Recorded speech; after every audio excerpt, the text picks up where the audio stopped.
Stacy Melman chegou ao mundo em 1970, em Muncie, Indiana, como a caçula de 3 irmãs. Criada por Dorothy e Art Melman, numa família onde os laços afetivos eram tratados como prioridade absoluta, Stacy cresceu ao lado de Elizabeth e Susan, numa união descrita por todos que as conheciam como inabalável. Desde cedo, ela carregava uma característica que definia seu caráter: a capacidade de colocar os outros à frente de si mesma, sem hesitar e sem cobrar nada em troca. Essa generosidade se manifestou de forma concreta ainda antes de ela constituir a própria família. Quando a irmã Elizabeth engravidou, sozinha e sem suporte, Stacy não esperou ser chamada. Deixou sua vida em Chicago, desfez planos e se mudou para Boston para cuidar do recém-nascido como babá. Foi um gesto silencioso, sem holofote, que dizia mais sobre ela do que qualquer descrição poderia. O amor que ela tanto dava viria a encontrá-la numa viagem a Montreal. Foi lá que conheceu Robert Feldman, chamado de Bob pelos próximos. Ele era carismático, 14 anos mais velho, e parecia oferecer exatamente o que Stacy sempre buscou. O casamento aconteceu em 2005, num salão do Ritz-Carlton, em Montreal. Ela chegou à cerimônia usando uma tiara. Para ela não era exagero. Era o conto de fadas que havia esperado por anos. O casal se instalou nos subúrbios de Denver, Colorado, e rapidamente teve 2 filhos. Stacy mergulhou na maternidade e na vida comunitária com a mesma entrega que marcava tudo o que fazia. Tornou-se presidente da Associação de Pais da Southmore Elementary School, onde as crianças estudavam, e ainda encontrou tempo para trabalhar como voluntária na ONG Partners Seeking a Cure, organização dedicada a financiar pesquisas sobre doenças hepáticas. Para quem a via de fora, a vida dela parecia completa, mas havia camadas que poucos conheciam. Stacy convivia com uma série de condições médicas sérias: cardiomegalia, doença cardiovascular, artrite e neuropatia crônica. Para controlar as dores, usava 2 adesivos de fentanil no corpo, um opioide potente, prescrito por médicos, mas que exigia atenção constante. Sua saúde era frágil, mesmo que ela não deixasse isso aparecer no dia a dia. E havia Bob. Por trás da imagem de marido presente, ele era um vendedor cronicamente mal-sucedido que dependia de Stacy para manter o padrão de vida da família. A casa e todos os cartões de crédito estavam registrados apenas em seu nome, deixando Stacy sem autonomia financeira real. Quando ela sinalizava querer sair do casamento, Bob usava isso como arma. Ameaçava tomar os filhos e deixá-la sem nada. Ao longo dos 10 anos de união, ele manteve perfis em múltiplos aplicativos de namoro sob identidades falsas: Robert Wolf, Mike Reed, alternando entre se apresentar como judeu conservador divorciado na faixa dos 50 anos ou judeu reformado na faixa dos 40, conforme a situação exigia. A irmã de Stacy, Susan Ullman, reconhecia esse padrão de desonestidade há tempos. Ela costumava contar que Bob levava malas velhas a aeroportos, alegava que tinham sido danificadas durante o transporte e exigia a troca por modelos mais caros. Um pequeno golpe repetido que revelava como ele encarava o mundo, sempre buscando uma vantagem que não havia conquistado. Em fevereiro de 2015, Bob Feldman estava ativo no aplicativo Tinder usando o nome Robert Wolf. Dizia-se vendedor de carnes, morador de Denver, separado da esposa, que ele descrevia como uma mãe ausente, desinteressada dos filhos. Foi com essa história que conheceu Susan McBride. O primeiro encontro correu bem. Susan o descreveu como alguém de conversa fácil, sem momentos de silêncio constrangedores, e ao sair do café, pensou que havia conhecido um homem de boa índole. Mas quando tentou pesquisar os nomes que ele havia fornecido e não encontrou nada, a desconfiança voltou. Ela tentou encerrar o contato. Bob a convenceu a continuar, explicando que usava nomes falsos porque havia sido vítima de um stalker. Contra o próprio julgamento, Susan deu uma segunda chance. Em 26 de fevereiro de 2015, 4 dias antes da morte de Stacy, Bob foi à casa de Susan para jantar. Os dois ficaram juntos. No dia seguinte, ele cancelou os planos do fim de semana e sumiu. Susan, desta vez, não deixou passar. Usou suas habilidades de pesquisa online, buscou pelo nome Bob Feldman e encontrou o perfil de Stacey Feldman como presidente da Associação de Pais da Southmore Elementary School. A verdade estava ali. Ele era casado, tinha 2 filhos e nunca havia se separado de ninguém. Na madrugada do dia 1º de março de 2015, às 6h20 da manhã, Susan enviou um e-mail para Stacey. A mensagem não tinha rodeios. Ela explicou que havia conhecido Bob no Tinder, que ele se dizia separado e que achava que Stacey merecia saber. Junto com o texto, Susan anexou os registros das trocas de mensagens com Bob, prova concreta da traição. Stacey leu o e-mail e ligou para Susan pouco antes das 9h daquela manhã. A conversa durou 5 minutos. Susan descreveu Stacey como surpreendentemente calma e gentil, sem gritos, sem agressividade. Stacey disse que não era a primeira vez que Bob a traía. E então, disse algo que Susan nunca esqueceu, e que os promotores jamais deixariam o júri esquecer. I'm done with him. Acabou para mim. Às 9h59, Stacey enviou uma mensagem de texto a uma amiga, avisando que precisava buscar as crianças na escola às 12h e que depois iriam juntas ao carnaval de Purim.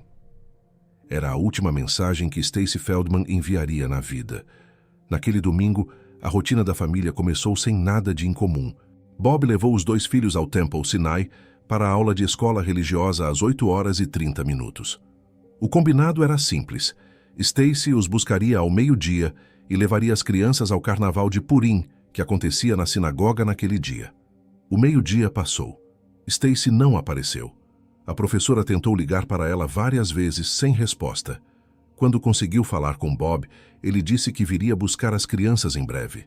Às 12h45, ainda sem aparecer, a escola ligou de novo. Desta vez, Bob alegou que um amigo da família buscaria as crianças, versão diferente do que havia dito antes. Esse amigo nunca apareceu.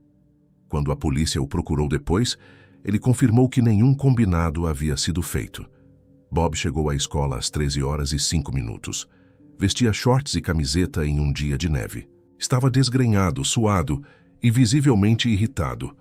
Um comportamento que a professora descreveu como completamente diferente do habitual. Em vez de retornar para casa verificar a esposa, Bob levou as crianças ao carnaval de Purim e depois a uma loja de bicicletas, estendendo a tarde por horas. Por volta das 15h voltaram para casa. A filha queria subir correndo para mostrar à mãe os prêmios que havia ganho nas brincadeiras do carnaval. Bob a impediu. Mandou que ela guardasse o casaco embaixo e não subisse. Ao entrar, disse ter ouvido água correndo no banheiro do andar de cima. Chamou Stacey, sem resposta. Subiu, abriu a porta do banheiro e encontrou a esposa na banheira, inconsciente, com a água ainda ligada, já fria. Gritou para as crianças correrem para a casa dos vizinhos e ligou para o serviço de emergência às 15h40. Minha esposa não está respirando. Por favor, me ajudem. Os paramédicos chegaram e tentaram reanimar Stacey ainda no banheiro. Depois a transferiram para o quarto ao lado para continuar os esforços. Não adiantou. Stacey Feldman foi declarada morta às 15h56. O detetive Randy Dennison, da Unidade de Homicídios de Denver, chegou minutos depois. Já nas primeiras observações, algo estava errado. O banheiro estava impecável. Nenhuma poça de água no chão, o que era impossível se um corpo molhado havia sido retirado de um chuveiro em funcionamento. Bombeiros e paramédicos confirmaram. Em toda a carreira, nunca tinham visto um corpo retirado da água sem que houvesse umidade espalhada pelo piso. A ausência era, por si só, uma evidência. Uma esfregona ainda úmida estava encostada no canto do banheiro. As toalhas estavam dobradas e penduradas com cuidado. A cena não tinha a aparência de um espaço onde uma tragédia havia acabado de acontecer. Tinha a aparência de um espaço que havia sido organizado depois. Os frascos de shampoo e condicionador estavam caídos dentro da banheira, sugerindo que uma prateleira havia tombado. Mas outros frascos que deveriam ter caído junto permaneciam perfeitamente no lugar, inconsistente com qualquer queda real ou luta genuína. No pulso de Stacy estava um relógio dourado e prateado, uma peça que ela usava apenas em eventos sociais e ocasiões formais. Ninguém escolhe esse tipo de joia para tomar banho. Ninguém a esquece no pulso por acidente num momento de crise de saúde. O balcão externo do quarto do casal tinha neve acumulada e intacta, sem nenhuma pisada, nenhuma entrada ou saída por ali, o que descartava qualquer hipótese de invasão externa. O corpo de Stacy apresentava mais de 80 lesões distintas, hematomas, equimoses, abrasões e uma lasca no dente. Seus olhos tinham hemorragias petequiais, pequenos vasos rompidos, um sinal que os médicos associam a estrangulamento ou sufocamento. Nenhuma lesão isolada parecia letal, mas o volume e a variedade das marcas eram incompatíveis com uma queda doméstica. Quando os bombeiros chegaram, a prioridade era clara. Precisavam de informações médicas sobre Stacy para tentar salvá-la. Histórico de condições, medicamentos em uso, qualquer detalhe que pudesse orientar os esforços de ressuscitação. Bob não forneceu nada. Repetidamente se recusou a responder e continuava se afastando da equipe, num aparente estado de choque que ninguém ao redor conseguia explicar direito. A descrição que os bombeiros e paramédicos deixaram nos registros foi direta, overdramático e deliberadamente não cooperativo. O comportamento chegou a um ponto em que foi necessário chamar reforço policial, porque Bob gritava, chorava e se aproximava tanto do corpo da esposa que atrapalhava fisicamente os procedimentos de ressuscitação.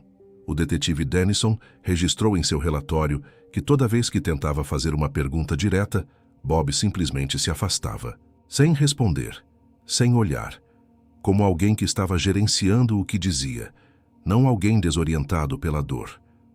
O investigador anotou que Bob dava a impressão de estar exagerando propositalmente para evitar o contato. A ligação ao 911 seria analisada com cuidado nos dias seguintes. O operador havia fornecido instruções claras e detalhadas de como realizar a reanimação cardiopulmonar. Bob respondia que sim, que estava fazendo. Mas no áudio gravado, não havia nenhum som compatível com compressões torácicas, nenhuma alteração de respiração de quem faz esforço físico intenso, nenhum ruído que indicasse que algo estava de fato sendo tentado. O silêncio no fundo da ligação era revelador. O que havia no fundo era outra coisa. O som inconfundível de uma descarga sanitária. Num momento em que Bob supostamente lutava para salvar a vida de Stacy, algo havia sido jogado no vaso sanitário. Os investigadores levantaram a hipótese de que se tratava do descarte de algum objeto comprometedor, luvas, um pano, qualquer coisa que precisasse desaparecer antes da chegada das equipes de socorro. Ainda naquele dia, Bob entrou em contato com o legista e com o escritório do coroner para expressar um desejo. Não queria que fosse realizada a autópsia no corpo de Stacy. O pedido foi ignorado pelas autoridades, que determinaram o exame para o dia seguinte. Mesmo com familiares e amigos chegando à casa para apoiá-lo nas horas após a morte da esposa, Bob continuou desviando das perguntas do detetive Dennison, inclusive sobre detalhes básicos, como onde exatamente havia encontrado Stacy na banheira e em que posição ela estava. No dia 2 de março de 2015, a doutora Kelly Kobalansky realizou a autópsia de Stacy Feldman. Era uma de suas primeiras autópsias solo. O que ela encontrou era extenso, mais de 80 lesões distribuídas pelo corpo, incluindo hematomas, hemorragias, abrasões e uma lasca no dente. Nos olhos de Stacy havia hemorragias petequiais, pequenos vasos sanguíneos rompidos que médicos forenses associam classicamente a estrangulamento ou sufocamento. A médica, no entanto, não interpretou essas marcas dessa forma naquele momento. Apesar do volume impressionante de lesões, a doutora Kobalansky não conseguiu identificar nenhuma lesão interna que explicasse de forma conclusiva a causa da morte. A hipótese de afogamento não pôde ser descartada. O laudo registrou que a causa e a circunstância da morte eram indeterminadas, uma classificação que travaria a investigação por anos. As lesões foram atribuídas, em parte, aos esforços de ressuscitação realizados no local e ao processo de retirada do corpo da banheira. Essa interpretação seria diretamente contestada no futuro por um especialista externo. Por ora, ela fechava a porta para um indiciamento.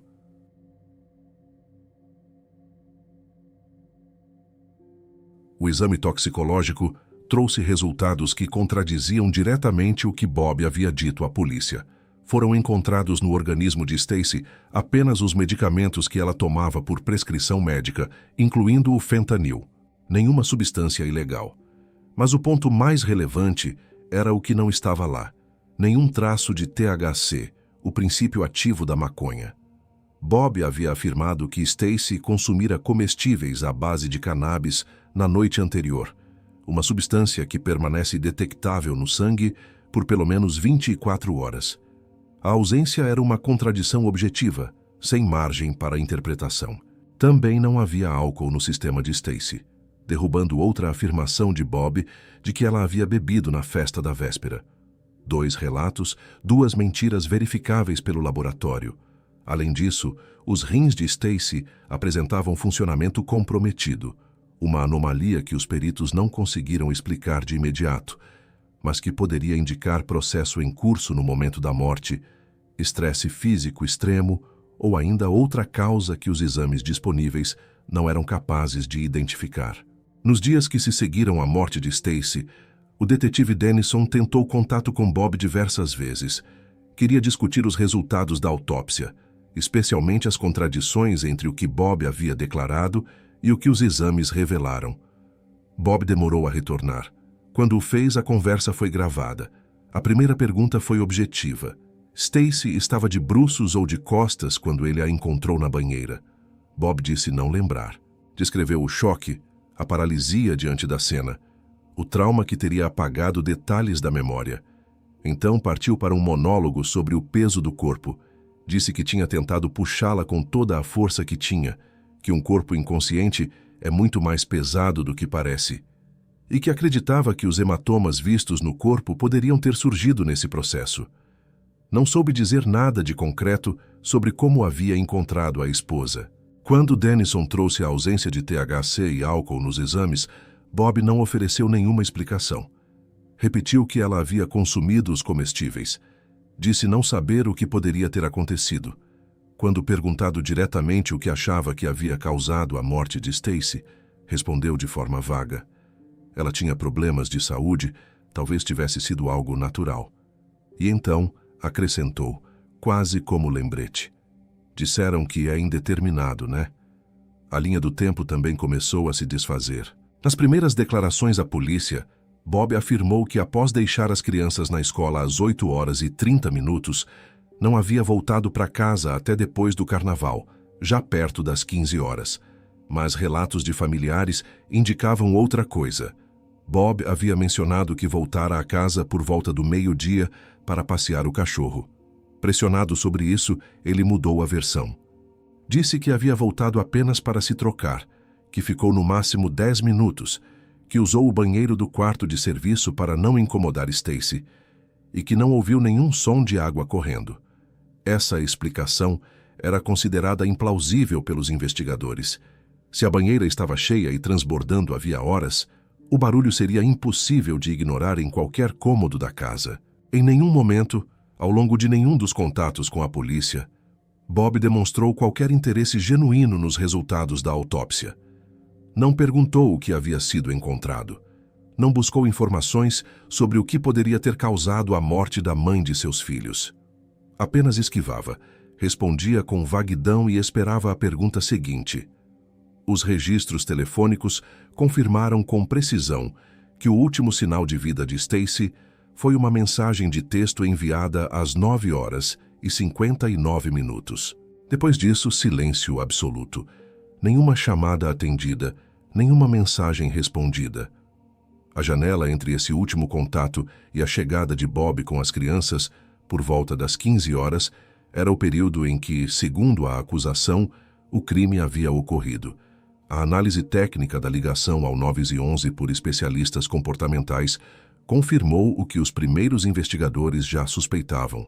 Não havia no áudio nenhum indicador de reanimação cardiopulmonar real, nenhum esforço físico audível. E havia, de forma nítida, o som de uma descarga sanitária. A hipótese concreta que se formou era que Bob utilizou parte do tempo da ligação para descartar algum objeto comprometedor, enquanto respondia mecanicamente ao operador que estava tentando salvar a esposa. No campo financeiro, os investigadores encontraram um dado que chamou atenção imediata. Bob era o único beneficiário de uma apólice de seguro de vida contratada sobre Stacey 5 anos antes de sua morte, no valor de $750 mil. Não havia apólice equivalente sobre a vida de Bob. Essa assimetria, segurar a esposa sem ser segurado por ela, seria interpretada pelos promotores como um indício de premeditação. Ele havia se preparado para um cenário em que Stacey morresse antes dele. Bob recebeu o valor integral do seguro nos meses seguintes à morte de Stacey, antes que qualquer bloqueio judicial pudesse ser aplicado. Desse montante, usaria posteriormente $550 mil para contratar sua defesa criminal. Enquanto a investigação avançava, ficou evidente que Bob nunca havia abandonado o padrão de comportamento que marcava sua vida antes da morte de Stacey. Perfis em aplicativos de namoro sob os nomes Robert Wolf e Bob White seguiam ativos com informações contraditórias sobre religião, idade e estado civil. O comportamento continuou mesmo durante o período de prisão domiciliar, quando Bob acumulou milhares de quilômetros em passeios de bicicleta por Denver, com as rotas publicadas nas redes sociais, em clara violação das condições da fiança, que restringiam suas saídas a compromissos médicos e reuniões com advogados. Uma das mulheres que conheceu Bob por aplicativo durante esse período foi até a casa dele, acreditando que haveria uma piscina comunitária no condomínio. Ao chegar, percebeu que a piscina ficava no quintal privado da residência. Sentiu algo errado, mas ficou. Foi agredida sexualmente por Bob. Inicialmente optou por não registrar queixa, mas depois que descobriu a identidade real dele e soube que era suspeito de matar a própria esposa, foi até a polícia e contou tudo. O episódio reforçou perante os promotores um padrão de comportamento que ia muito além de infidelidade. Em junho de 2015, cerca de 3 meses após a morte de Stacey, Susan McBride teve outro encontro frustrante em um aplicativo de namoro. A experiência ruim a fez pensar novamente em Bob Feldman e na mulher que ela havia alertado sobre a traição. Curiosa sobre o que havia acontecido com o casamento dos Feldman, Susan fez uma busca simples na internet, esperando encontrar registros de divórcio. O que encontrou foi outra coisa. O obituário de Stacey Feldman, datado de 1º de março de 2015, o mesmo dia em que as duas haviam se falado ao telefone. Susan descreveu a sensação como um mal-estar físico imediato. Ela soube na hora o que aquela data significava. Sem hesitar, Susan entrou em contato com o Crime Stoppers e depois diretamente com a unidade de homicídios de Denver. Relatou tudo ao detetive Dennison. O perfil falso de Bob no Tinder, como havia descoberto que ele era casado. O e-mail que enviou a Stacey às 6h20 da manhã daquele dia. E a ligação telefônica que as duas tiveram pouco antes das 9h. Os investigadores recuperaram o e-mail original dos arquivos pessoais de Stacey, transformando-o em prova documental concreta. Stacey havia descoberto a traição do marido horas antes de morrer. Os registros cruzados confirmaram uma sequência devastadora. Susan ligou para Stacey pouco antes das 9h. Menos de 1 hora depois, às 9h59, Stacey enviou sua última mensagem de texto. Depois disso, silêncio. A acusação construiu sobre esse intervalo o argumento central do caso. Bob sabia que Stacey estava determinada a terminar o casamento e agiu antes que ela pudesse fazê-lo. A frase dita por Stacey durante aquela ligação, "acabou para mim", tornou-se a peça mais poderosa do motivo apresentado pelos promotores. Bob enfrentaria o divórcio sem dinheiro próprio, sem os filhos e sem o controle que exercia sobre a vida da esposa. A morte de Stacey para a acusação era a única saída que ele havia enxergado. A família de Stacey ainda enfrentou uma batalha paralela no Tribunal de Sucessões de Denver para tentar bloquear o uso do dinheiro do seguro de vida por Bob. O tribunal inicialmente deu razão à família. Bob recorreu à Suprema Corte do Colorado, que reverteu a decisão, entendendo que o pagamento havia sido feito legalmente antes de qualquer bloqueio. Os fundos foram desbloqueados. Depois de 4 meses de investigação travada, o testemunho de Susan McBride havia finalmente dado ao caso um motivo claro e uma linha do tempo verificável. Em outubro de 2017, quase 3 anos após a morte de Stacey, a polícia de Denver contratou um especialista externo para revisar o caso.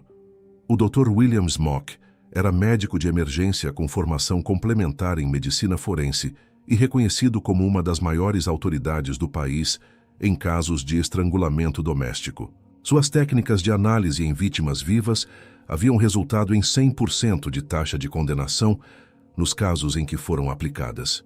Ele havia atuado como testemunha-chave no julgamento de Derek Chauvin pelo assassinato de George Floyd e havia ajudado a provar que um policial do estado de Idaho havia estrangulado a própria esposa e encenado um suicídio.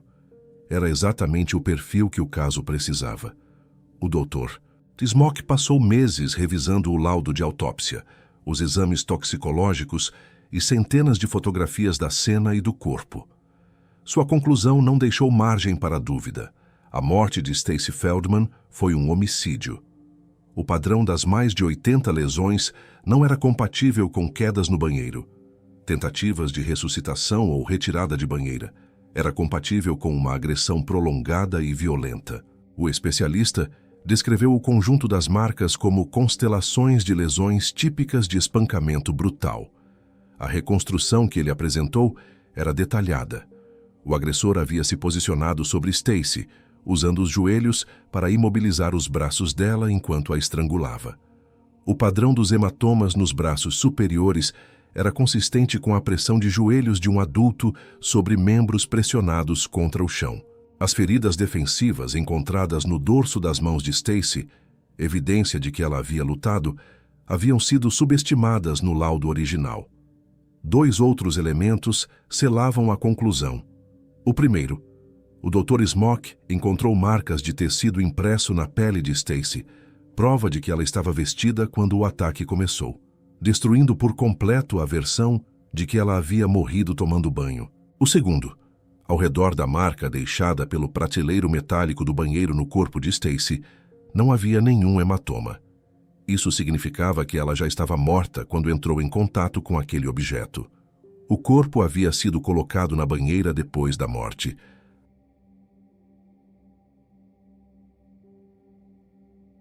A cena era uma encenação. Em 16 de fevereiro de 2018, Bob Feldman foi preso e formalmente acusado de homicídio em 1º grau. Pleiteou inocência. Após a audiência preliminar, foi solto mediante fiança de $1 milhão, paga com o dinheiro do seguro de vida de Stacey, e colocado em prisão domiciliar. O que se seguiu foi uma sequência de adiamentos que esgotou a família de Stacey. A audiência de acusação formal foi remarcada pelo menos 6 vezes. Depois do indiciamento, o julgamento foi adiado por mais 5 ocasiões. Entre a prisão e o início do julgamento, passaram-se mais de 4 anos. A batalha pelo dinheiro do seguro correu em paralelo. Bob contratou o escritório Kaplan Law Firm na primavera de 2020, usando $550 mil do seguro. Quando o Tribunal de Sucessões bloqueou os fundos, a firma se retirou, e Bob passou a contar com um defensor público, até a Suprema Corte do Colorado liberar os valores novamente. Com o dinheiro de volta, contratou novos advogados e se preparou para o julgamento. Durante esse período, o detetive Dennison nunca vacilou.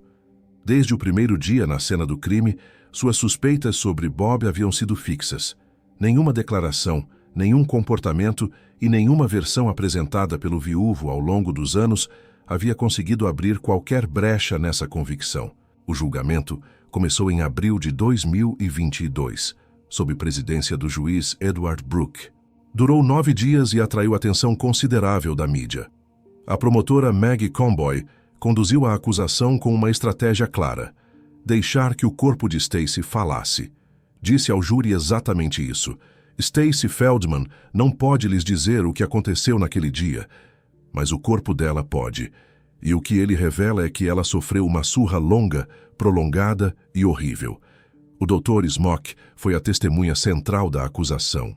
Usando um manequim, demonstrou fisicamente ao júri como o ataque havia ocorrido. O agressor posicionado sobre Stacey, joelhos nos braços, mãos no pescoço. Susan McBride viajou da Itália para depor, relatando o e-mail, a ligação e as últimas palavras que Stacey disse sobre o casamento. A filha do casal, então com 16 anos, testemunhou que aquela manhã havia sido completamente normal. Café da manhã em família, conversa, nada fora do comum, confirmando que Stacey estava viva e bem quando Bob saiu com os filhos às 8h30. A defesa, conduzida pelo advogado Jeffrey Pagluca, concentrou seus ataques nas credenciais do Dr. Smock, chamando-o de mercenário contratado e destacando que 3 patologistas haviam mantido o laudo como indeterminado. O argumento central era que Stacey havia morrido de colapso cardíaco durante o banho, uma tragédia médica, e que todas as lesões tinham origem nos esforços de ressuscitação. Pagluca também argumentou que não havia prova direta de que Stacey havia confrontado Bob sobre a traição naquela manhã e que a coincidência temporal com a ligação de Susan McBride era apenas isso. Uma coincidência. Bob permaneceu quieto durante os 9 dias de julgamento, com expressão fechada e pouca reação. Em alguns momentos, foi visto rindo com os advogados enquanto testemunhos descreviam os últimos momentos de vida de Stacey. Encerradas as alegações, o caso foi entregue ao júri. Menos de 3 horas depois, o veredicto estava pronto, culpado de homicídio em 1º grau. A sala reagiu com choro contido. Robert Feldman ficou imóvel. A sentença foi obrigatória, prisão perpétua sem possibilidade de liberdade condicional.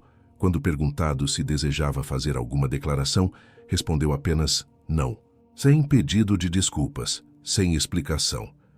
Na audiência de sentença, Dorothy Melman, mãe de Stacey, dirigiu-se diretamente ao réu. Se você realmente amasse seus filhos, não teria matado a mãe deles. Tudo isso porque você não conseguiu manter a calça no lugar e concordar com o divórcio que Stacey queria. Você é o mal. Susan Ullman disse que havia lutado por 7 anos porque a irmã merecia descansar em paz e que Bob não tiraria mais um segundo de sua vida. Bob recorreu da condenação. Em novembro de 2024, o Tribunal de Apelações do Colorado emitiu uma decisão de 51 páginas rejeitando todos os argumentos apresentados. Um painel de 3 juízes confirmou a condenação, por unanimidade. O principal argumento da defesa, de que o testemunho do Dr. Smock havia ultrapassado a autoridade do legista do condado, foi firmemente rejeitado. O tribunal estabeleceu que uma causa de morte classificada como indeterminada não impede que a acusação apresente testemunho especializado. Bob foi ainda condenado a pagar $111.600 para cobrir os custos de terapia dos 2 filhos do casal. O Stacey's Fund foi criado para oferecer suporte jurídico a sobreviventes de violência doméstica. Susan Ullman tornou-se porta-voz da Alliance for Hope International. O caso passou a ser citado como exemplo de como a persistência de pessoas fora do sistema oficial, uma irmã, uma desconhecida e um especialista, pode ser o que separa a impunidade da justiça.